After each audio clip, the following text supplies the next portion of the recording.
Hello and welcome to another episode of the Widow podcast. Today I wanted to talk a little bit about a topic that is rarely discussed, to be honest. It's a topic that we often feel quite ashamed of talking about, I think. We keep a lot of it in, and we can feel like maybe we're feeling something we shouldn't be feeling when actually we should. So let's talk about it, because how else are we going to normalize everything that goes on for us? You know, when we lose a life partner, not only do we lose our person and everything that affects, you know, in our day-to-day life, there's so many secondary losses, isn't there? You know, we talk about the financial losses, we talk about the holidays, we talk about the relationships around us that are affected by the loss, the solo parenting that, you know, we become highly aware of, that we are on our own bringing up children. There's so many. But one of the big ones is the loss of intimacy. It's huge, right? We are in a loving, intimate, caring relationship, and then all of a sudden we're not. We're on our own. And for some people, this loss, the grief for that closeness can start when your person becomes ill. If you've lost somebody through a long-term illness, that can start earlier on, because there can be real shifts and changes in a relationship when your person becomes ill. And then, of course, you know, if there's a sudden loss, or that you've managed to retain that intimacy through the illness and they die, you are then catapulted into a world that you don't understand, that you don't know, with all these feelings and emotions. And as much as your person has died, you haven't died. You're still very much alive, with wants and needs and desires of your own. And they're still there because the love for your person is still there. It's not like you've had a fallout or you've broken up. That love lives on. And with that comes the desires, the wants, the needs, that yearning for intimacy, to be touched, to be held, to be loved, to be nurtured in all the little ways that you did with your person. And that will look different for everyone. You know, some people have a very active sex life. For some, it's more about holding hands when you're sat on the sofa, somebody to kiss goodnight. You know, it's not always about just the sex. There's so much intimacy. You know, when you're in a crowded room and you just catch your person's eye and you just know you're there for each other, that's a very intimate moment. And it's these moments that we really miss, that go unnoticed by others, but that we feel so very heavily. And I really want us to open up the conversation about this, to normalize it, I guess, because we really struggle with this, with the feelings. And you know, I want you to know that you're not alone in what you're feeling and what's showing up for you and what you're wanting in your new widow life, because it is very normal to still want to fulfill those desires. Now, you know, it's not quite as simple as just going out and finding somebody that you can be intimate with, because, you know, intimacy with a lifelong partner is very deep rooted, isn't it? You know, you have a closeness, you have an understanding, you know each other, you know how each other work, you know what each other likes. And you know, yes, we couldn't all go out and find someone to be intimate with, but it's not the same. So it's learning how to carry this loss, I suppose, and normalize it for yourself so that you don't feel ashamed of it. Excuse me. Because what we keep in causes us shame. You know, it's not what we let out that causes us harm, it's what we keep in. So we've got to find a way, I believe, of expressing what's going on for us, to help other people understand the enormity of our loss of a life partner. People don't get it. They don't understand. How can they? And they certainly don't understand everything that comes with it, all those secondary losses. And, as I was talking in one of my groups the other day, we now have an opportunity to educate people, to highlight all the challenges that we face and what shows up for us so that people can support us in a better way. So just know that it is okay. It's okay to miss the intimacy, to desire the touch, the closeness, and the sex. That is okay. You are not doing anything wrong. There is no shame in it. We often feel like it's maybe a betrayal to our person, but really it's quite the opposite, because that love is still there, that still lives on, and we still want them, we still desire them.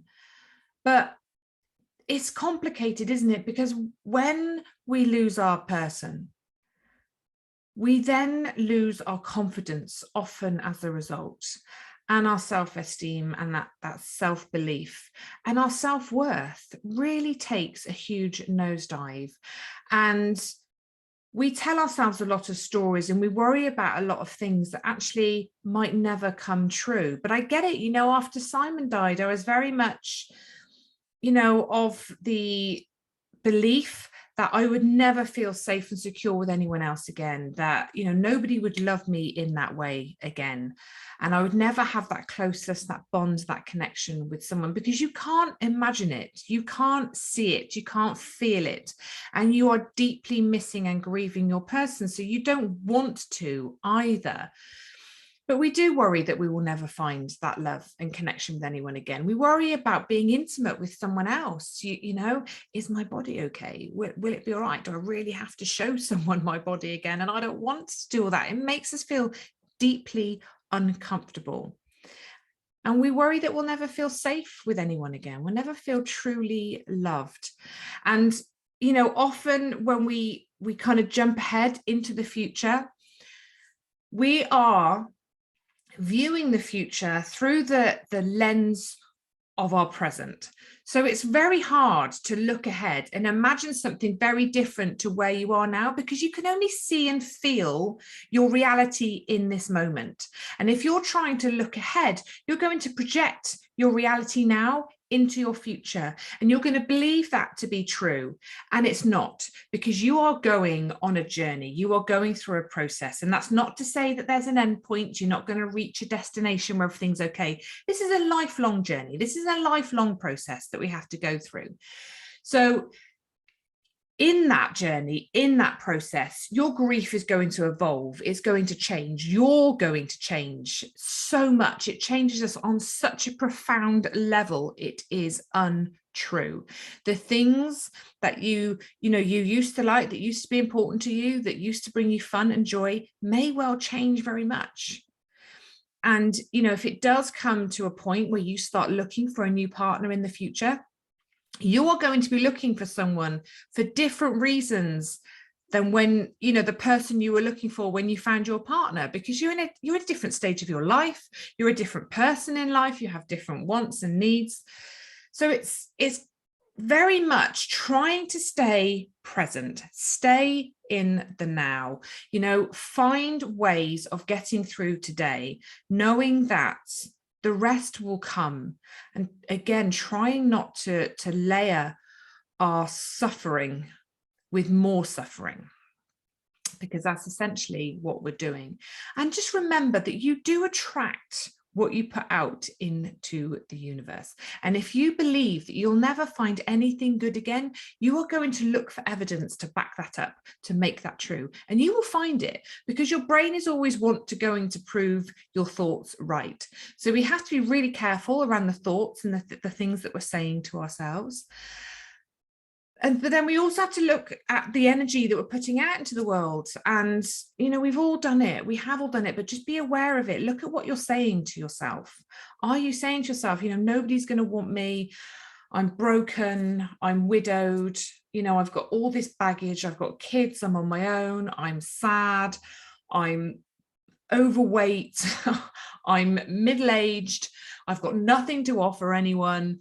we can get caught up in that trap, but we have to flip it.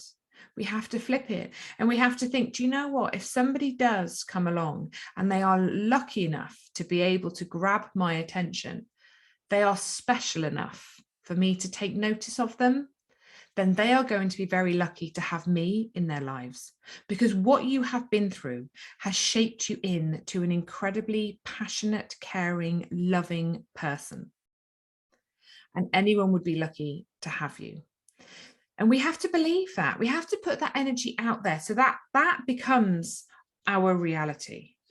100%. If we don't own that, if we don't believe that, and we believe the opposite, that will become our reality.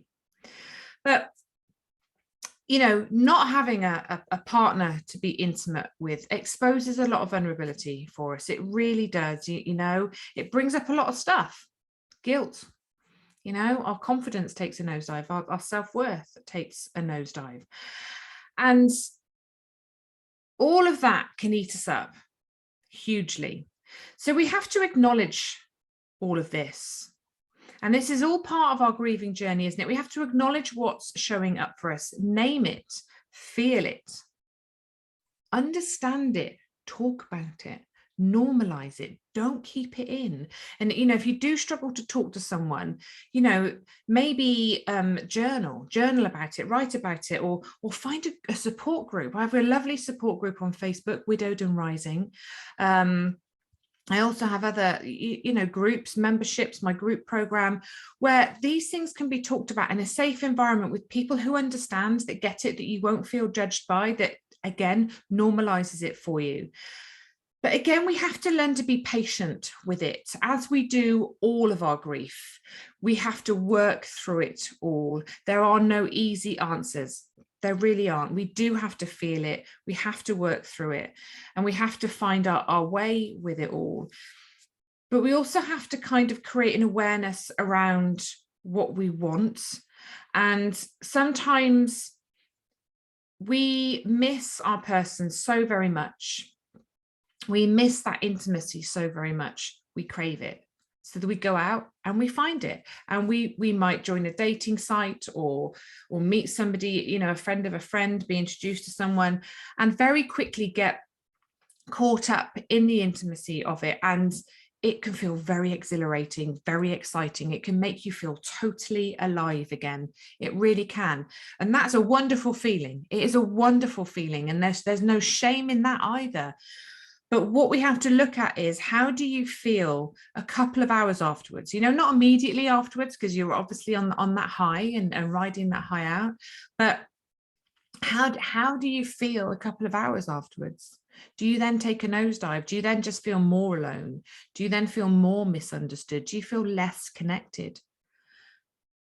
So we really have to create that awareness around what we want and what we need. They are two very different things. And sometimes we really want the intimacy, but it's not just with anyone. It's with our person, and we have to work through that.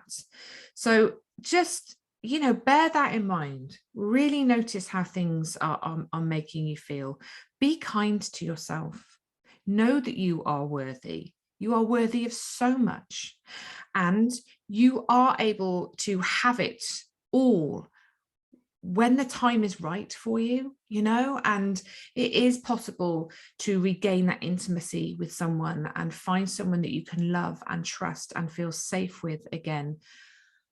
But it takes time. And I think before we are able to do that, we have to learn to understand ourselves a lot better.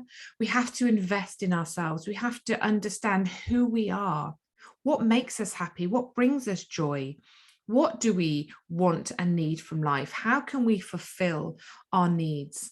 And once we start to learn about ourselves, we can become a lot clearer on what we need from others and what helps us.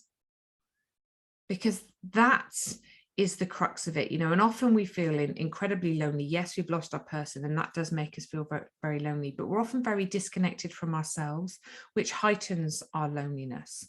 So it's really important for us to kind of dive deep on ourselves, get to know who we are at our core, and really understand that within ourselves. Building that healthy relationship with yourself first and foremost, before anyone else comes along. Learn how to build your confidence, increase your confidence, be kind, respectful, and love yourself. When you know who you are and what you want, then you can know what you need. But it's very hard to know that until you know yourself. Are your relationships fulfilling you? Are the people that you surround yourself with and spend time with, do you feel connected? Do you feel nurtured? Do you feel loved? You know, like, loneliness is huge, isn't it? And sometimes we can have that intimacy, and I'm not just talking sexual intimacy, you know, sometimes like a warm embrace of a friend or a family member, just someone that, you know, will sit and hold your hand while crying or talking. You know, sometimes doing things like booking a massage, you know, just that physical human touch, going somewhere and having someone touch you, that the warmth and the healing of someone, you know, we can do so much to help this Reiki, reflexology, massage. There's so many natural therapies out there that actually help us feel more connected, that bring that intimacy in, that can help kind of just settle what we're feeling, and I guess help guide us through our journey in a more positive way, rather than going out and seeking intimacy in someone else that actually ultimately ends up making us feel worse and less connected and more lonely. That's not the end result we want to end up with here, is it? So be aware, be kind to yourself, build that healthy relationship with yourself.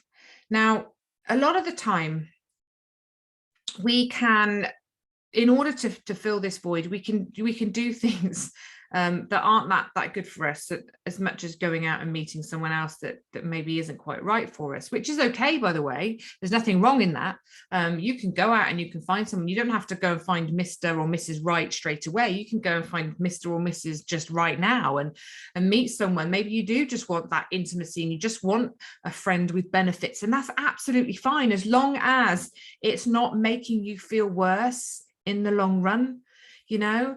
But, you know, other things we can do as well. We can turn to alcohol, we can turn to food, we can turn to shopping, all these other maybe not so healthy habits we can use to try and fill that void within us. We've all done it. There's no judgment, there's no criticism. Good Lord, none at all. I've done it all. You know, I ate too much, I drank too much, I partied too much, I probably dated too much, I spent too much, I went on holidays, just always kind of looking for something to kind of fill that void, and it doesn't always work. The one thing that did work was that investment in me really getting to understand who I was at my core again, building that relationship with myself, learning to like myself, value myself, trust myself. And then the energy I was putting out there was so different, and you're attracting different things. You're feeling more connected. You're finding people that fill you up, not drain you. And all of that has such a huge impact on how you feel. Now, I'm not trying to say that that's all a magic cure or an answer. Of course, you're still going to miss your person. You're still going to crave your person. That's like inherently in us, isn't it? And we're going to miss them. But there's so much we can do to help ourselves move through it. And when it does feel right for you to go out and find somebody else and, you know, build a relationship that feels intimate and loving and kind and safe for yourself, you know, that can bring up a lot of feelings of guilt, around betrayal. And, you know, feeling like, does that mean I no longer love my person? And it's really not that. You don't have to kind of say goodbye to one love to allow another love in, but there's definitely a belief that we have to cut it off, finish it, you know, kind of, that's got to be the end of that one so that I can move on and make space for another love, another person in my life. It's not an either or situation.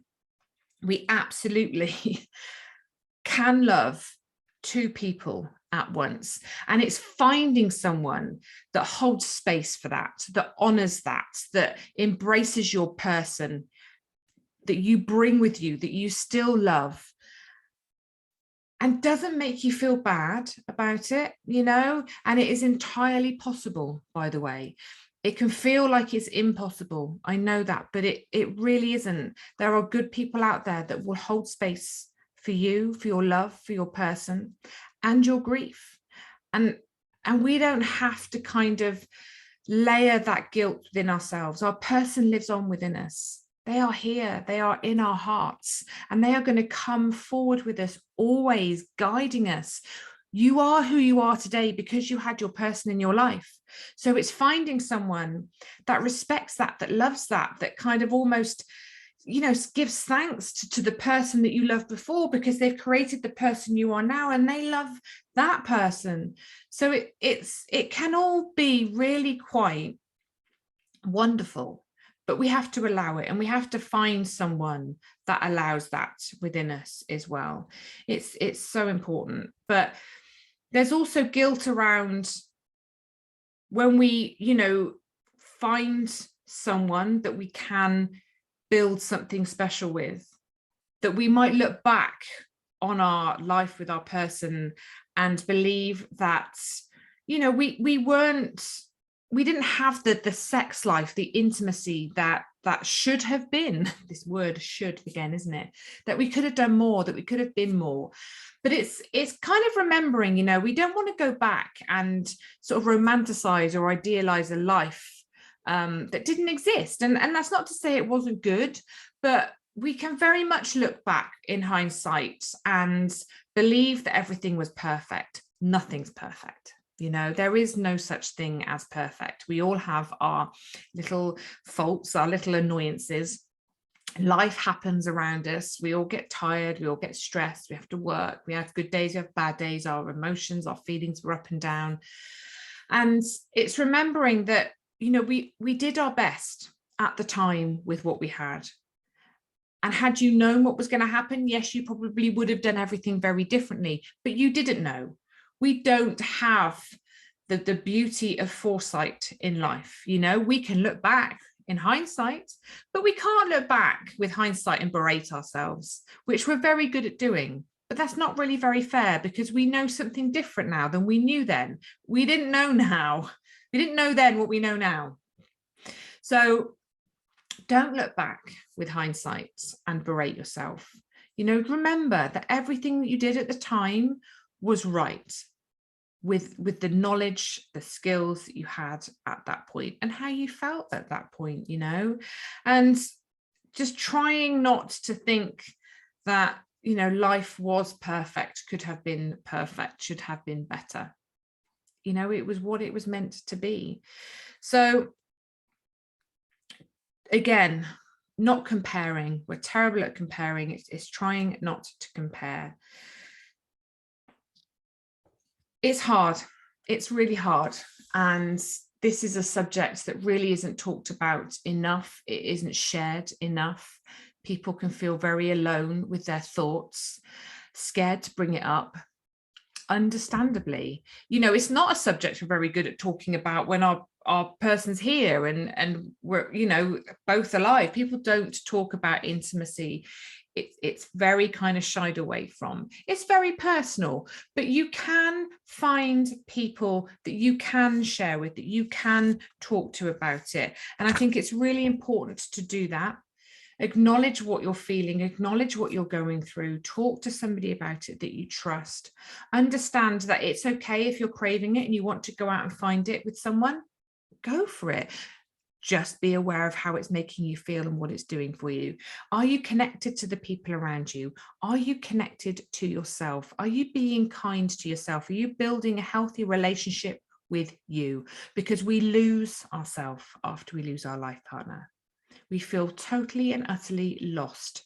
We feel vulnerable. We feel isolated. We don't know who we are. We don't know where we fit in. We don't know where we're going. And these are all things that I help people with through my group coaching programs, because one of the hardest things for me was kind of discovering me and who I was and what I wanted out of life after my husband died. It's huge, and how we can create a meaningful and full life for ourselves, taking our person with us, still loving our person, not feeling like we have to leave them behind, forget about them. We really don't, and intimacy and sex and love, it's a huge part of it all. It's a huge part of a very loving relationship. And it's very normal and natural to miss it and to crave it. You are human. Your person died. You did not die. You are still alive. You are a living, breathing, feeling human being with desires. And that's okay. That is 100% okay. Don't feel ashamed of it. Don't put yourself down for it. Do whatever it is you need to do, but like I say, just create that awareness around what you're doing, how it's making you feel. Is it helping you? Is it hindering you? Are there other ways that maybe you could support yourself through this? I hope some of that has helped. I hope some of it has resonated with you. If you have any questions or anything you want to add, by all means, get in touch. Let me know. Let's open up the conversation further, because this is going to be different for everyone. And that's the big thing with this, isn't it?